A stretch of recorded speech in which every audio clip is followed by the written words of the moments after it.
7 बज चुके हैं। शंखनाद में आप सभी का स्वागत है। मैं हूं आपके साथ चित्रा त्रिपाठी। आज शंखनाद उस सिस्टम के खिलाफ जिसे आज तक की टीम लगातार तलाश रही है। गांव हो या शहर, सिस्टम गायब है। जिसके बीच पिस रही है जनता, वो मरीज जो कोरोना से तो लड़ने के लिए तैयार हैं लेकिन सिस्टम के आगे लाचार हैं। सबसे पहले आपको लेकर चलते हैं बिहार। यहां की तस्वीर एक बहुत बड़े नेता को बेनकाब करती है। दिखाते हैं आपको लालू परिवार के चुनावी क्षेत्र राघोपुर का हाल। आप खुद तय कीजिए कि स्वास्थ्य सेवा के नाम पर इस इलाके से उन्होंने कितना इंसाफ किया है।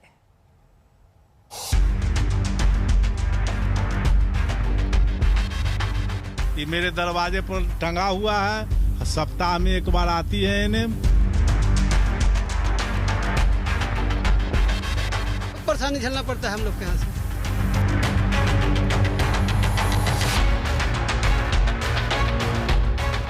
बना है हॉस्पिटल है।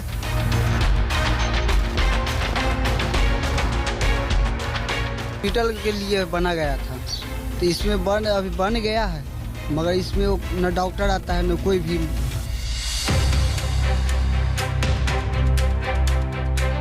कोरोना की मार ने न सिर्फ लोगों को बेबस और लाचार कर दिया, बल्कि सरकार और सिस्टम के दावों की पोल खोल दी। बड़े बड़े नेता, पदों पर मंत्री किसी के काम नहीं आ सके। जिन्हें लोगों ने अपने नुमाइंदा बनाया, उनका इलाका देखेंगे तो समझ आएगा कि उन्होंने अपने इलाके में क्या काम किया। कोरोना काल में आज तक बिहार के हाई प्रोफाइल विधानसभा क्षेत्र राघोपुर में स्वास्थ्य सेवा का जायजा लेने पहुंचा। आप भी देखें वहां कैसी बदहाली है। हम आपको बता दें कि राघोपुर वो इलाका है जहां से जीतकर लालू यादव मुख्यमंत्री बने। उनकी पत्नी राबड़ी देवी यहीं से जीतकर बिहार की मुख्यमंत्री बनी। राघोपुर ने लालू यादव के परिवार की अगली पीढ़ी को भी जिताया, लेकिन यहाँ के गांवों में एक स्वास्थ्य केंद्र भी नहीं है। आज तक ने पहले राघोपुर के जहांगीरपुर का दौरा किया। यहाँ स्वास्थ्य केंद्र नाम पर यह बोर्ड है और 2 ANM कर्मचारी का नाम। बिहार में स्वास्थ्य व्यवस्था किस हाल में है, इसका अंदाजा मेरे पीछे बने इस खपड़ैल मकान से आप लगा सकते हैं। ये खपड़ैल मकान साधारण नहीं है, ये स्वास्थ्य उपकेंद्र है। जहांगीरपुर, राघोपुर, वैशाली में हम अभी मौजूद हैं।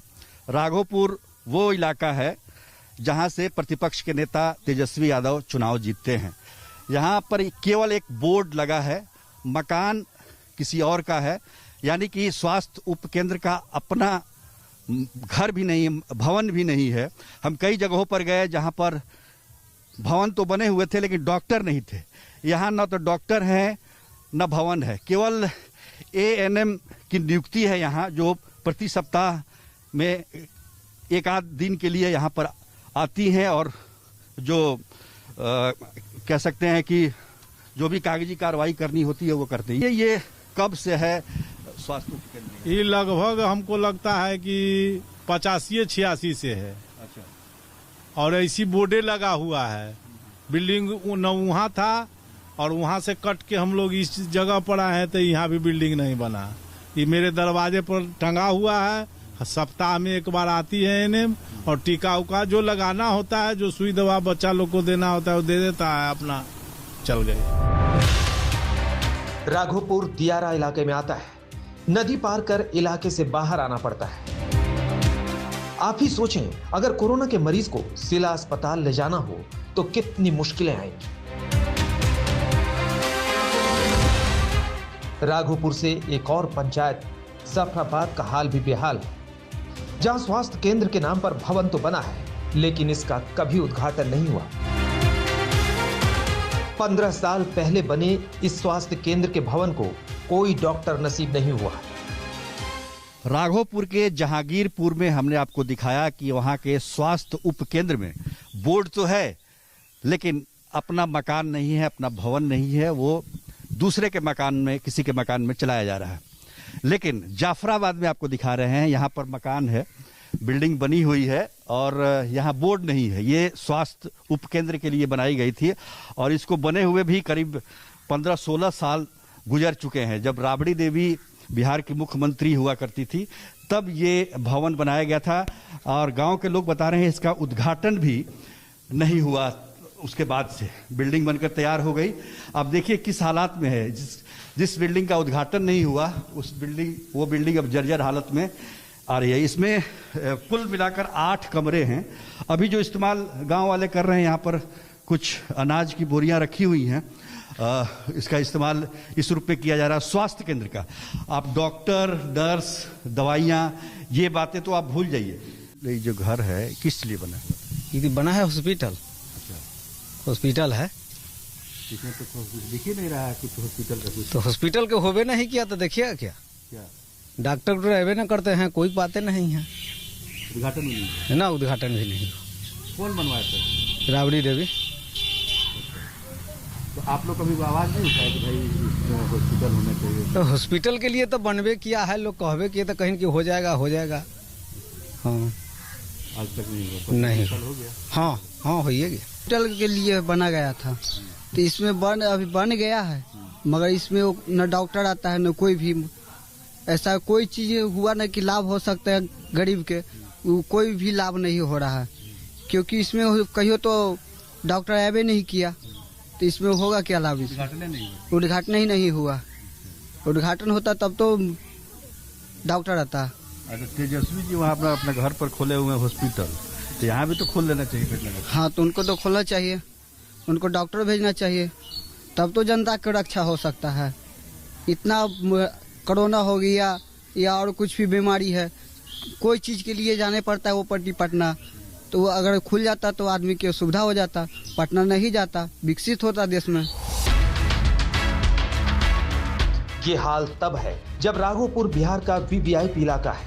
2010 को छोड़ दिया जाए तो 1995 से ही ये लालू परिवार का गढ़ रहा है।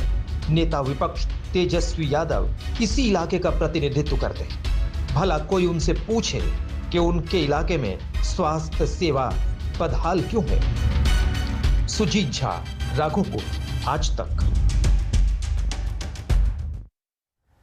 राज्य कोई भी हो, सरकार किसी की भी हो, सिस्टम हर जगह नदारद है। ग्राउंड जीरो पर सिस्टम भी जीरो है। अब एक ऐसे गांव की कहानी जहां कोरोना से मृत्यु का प्रकोप चरम पर है, लेकिन सरकार मृत्यु के आंकड़ों का सच मानने को तैयार नहीं। आखिर लोग कोरोना से नहीं मर रहे तो शमशान घाट पर कई गुना लकड़ियों की सप्लाई क्यों बढ़ानी पड़ी? इस रिपोर्ट में देखिए।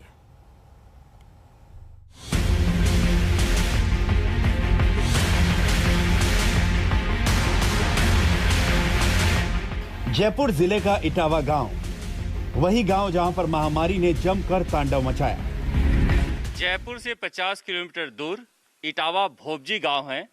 इस गांव की आबादी करीब 15-16 हजार होगी, मगर इस गांव में स्वास्थ्य के नाम पर कोई सुविधाएं नहीं है। जब से कोरोना का प्रकोप हुआ है तब से किसी की जांचें तो नहीं हुई, मगर 17-18 मौतें हो चुकी हैं। इटावा गांव के लोगों का कहना है कि 3 दर्जन से ज्यादा मौतें हो चुकी हैं, लेकिन चाहे टेस्टिंग हो या इलाज, कोई सुविधा नहीं। कितने आबादी है गांव की, कितने पॉजिटिव आए हैं और कितनी मौतें हुई है? सर 15-16 हजार के लगभग गांव की आबादी है और लगभग 40-41 केस पॉजिटिव आ चुके। उनमें से होम आइसोलेट करने के बाद में अब 21 केस तो एक्टिव चल रहे हैं। और बीमारी से किसी से भी मान लो वृद्धावस्था में मान लो तो अभी तक गांव में 17-18 मौतें हो चुकी, अकाल मौत भी हुई है।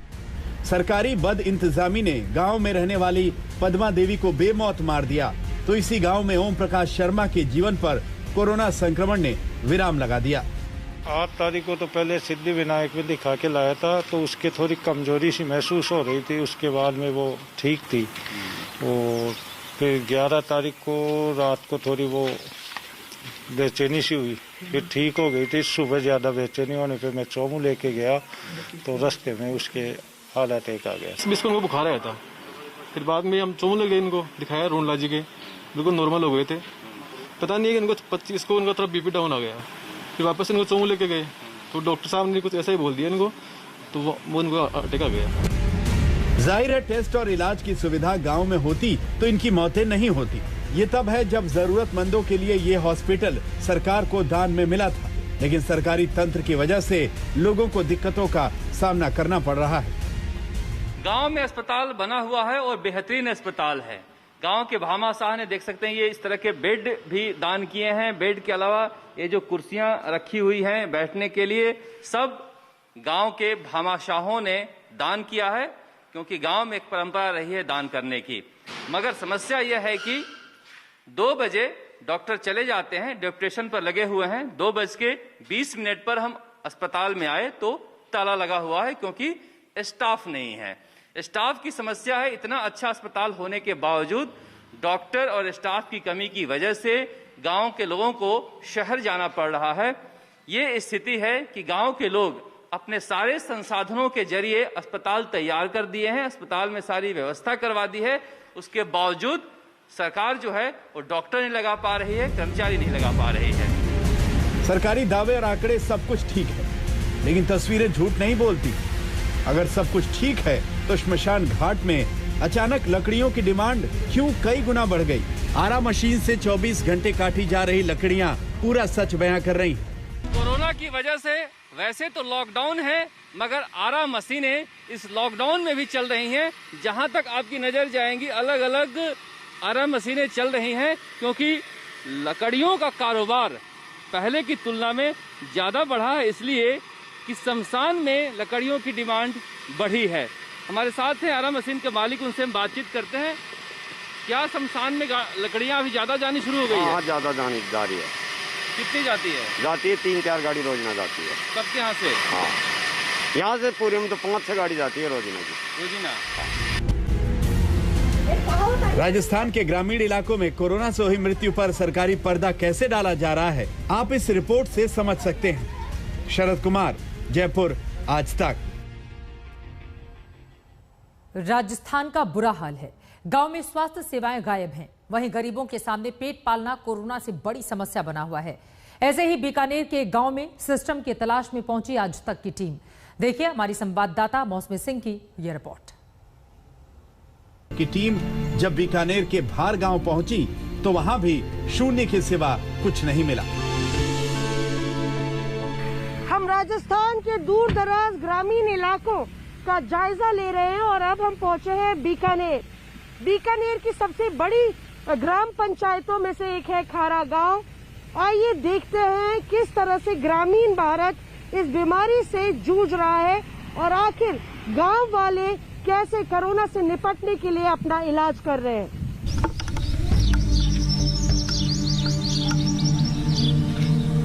गांव में सबसे पहले हम पहुंचे उस मरीज रतन के यहाँ जो कोविड के खिलाफ संघर्ष कर रहे थे।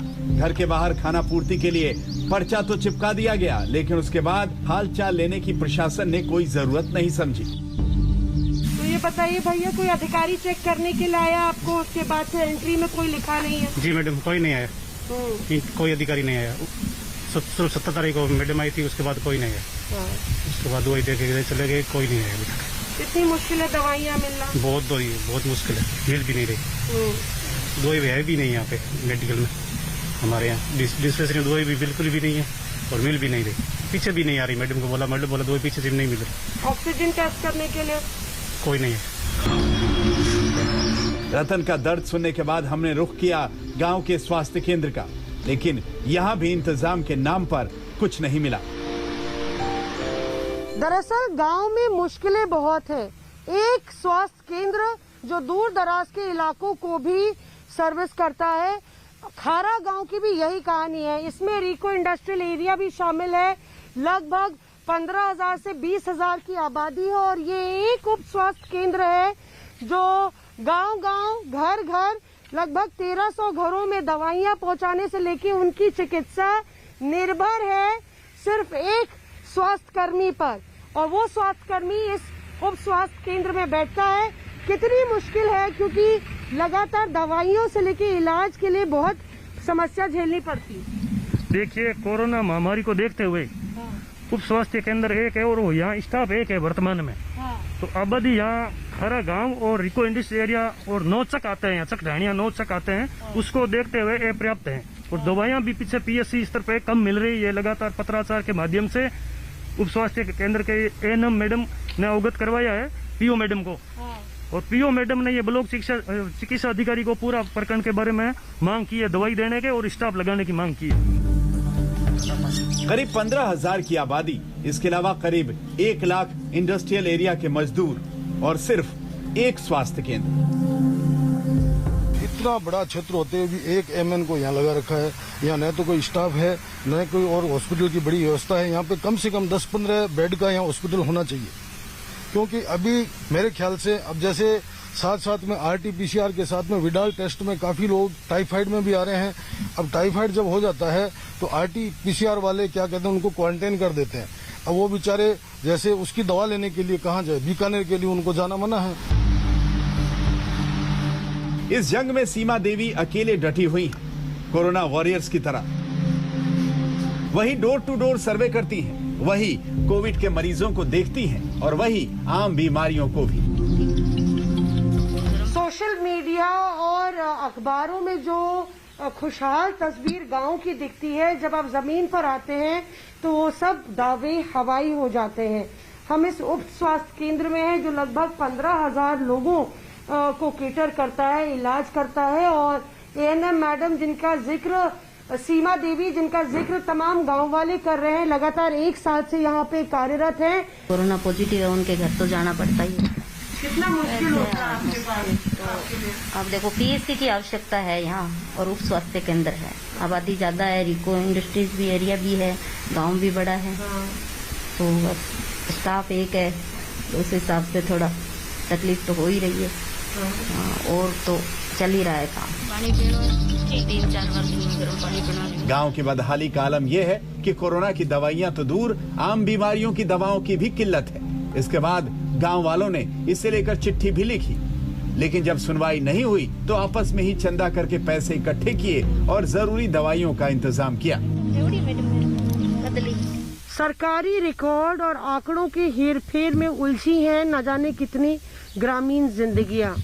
हम लोग खारा गांव में पहुंचे और यहाँ पे हमें पता चला कि आप देखिए यहाँ की जो कोर ग्रुप के अधिकारी हैं, ऑफिसर इंचार्ज, उन्होंने चिट्ठी लिखी थी कि किस तरह से यहाँ पे दवाइयों की भारी किल्लत है।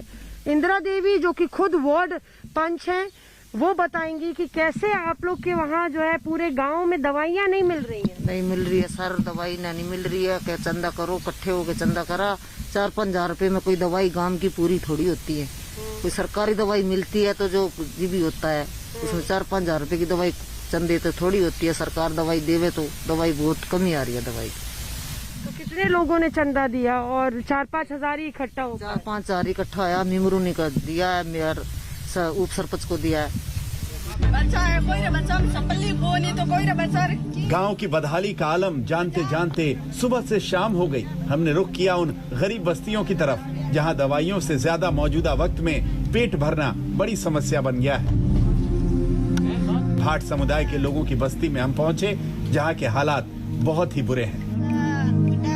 हमने देखा कि किस तरह से गांव-गांव में एक तरफ इलाज को लेके, दवाइयों को लेके किल्लत है, पर यहाँ पे इन गरीबों की समस्या कुछ और ही है। इन झुग्गी झोपड़ियों में रहने वाले ये लोग, इनके लिए महामारी से ज्यादा गरीबी की मार है और उससे ज्यादा वो डर कि कब ये बीमार हो जाए और बिना इलाज के जो है उनको इस महामारी से जूझना पड़े। कोई आया है आप लोग से पूछने के लिए? कोई भी नहीं आया यहाँ पर। कोई गरीबों के लिए एक भी सामना नहीं करता। कोई पूछने के लिए आता और कोई देखने के लिए आता। जैसे पड़े हैं। लॉकडाउन है तो सब पे ही है, कोई पूछने के लिए भी कोई भी नहीं है। घरों के अंदर पूरा परिवार, छोटे छोटे बच्चे, खाली पड़े बर्तन और खाने को मोहताज लोग। लॉकडाउन की वजह से घर से बाहर निकल नहीं सकते और घर में दाने दाने को मोहताज हैं। कोई भी नहीं आता है, कोई पूछने के भी लिए नहीं आता, कोई देखने के लिए भी नहीं आता है। जैसे हैं जैसे घर में ही है। सब काम आम सब बंद करवा दिए कि घर पे बैठो। घर पे खाएंगे क्या हम? घर पे बैठ के कैसे बच्चों को पालेंगे हम? बड़ा तो क्या पता भूख भी सहन कर लेगा, बच्चे कैसे करेंगे? घर में खाने के लिए क्या अभी कुछ भी नहीं है। जैसे चूल्हा इस घर में भूख और दर्द के सिवा कुछ नहीं। कोरोना से बड़ी जंग ये पेट के लिए लड़ रहे हैं। गांव में आखिरी पंक्ति में खड़े व्यक्ति के लिए ये लड़ाई सिर्फ महामारी के खिलाफ नहीं, बल्कि गरीबी और भूखमरी के खिलाफ भी है। लॉकडाउन में उनके कमाने का जरिया छिन गया। ऐसे में उनकी ये जंग जिंदगी की जंग है, उनके वजूद और वर्तमान के लिए। कैमरा पर्सन सत्या रोत्रे के साथ मौसमी सिंह, खारा गांव, बीकानेर, आज तक। ये बेचारगी, ये बदनसीबी, बदनीयती आखिर कब खत्म होगी? आप देख पा रहे हैं एक एक दाने को किस तरह से मोहताज हो चुकी है एक बड़ी आबादी। ये संकट खत्म कब होगा, ये अपने आप में बड़ा सवाल है। इसी के साथ शंखनाद में एक छोटे से ब्रेक के लिए हम रुकेंगे, कुछ और गांवों की पड़ताल आपको दिखाएंगे। इस ब्रेक के बाद आप देखते रहिए आज तक।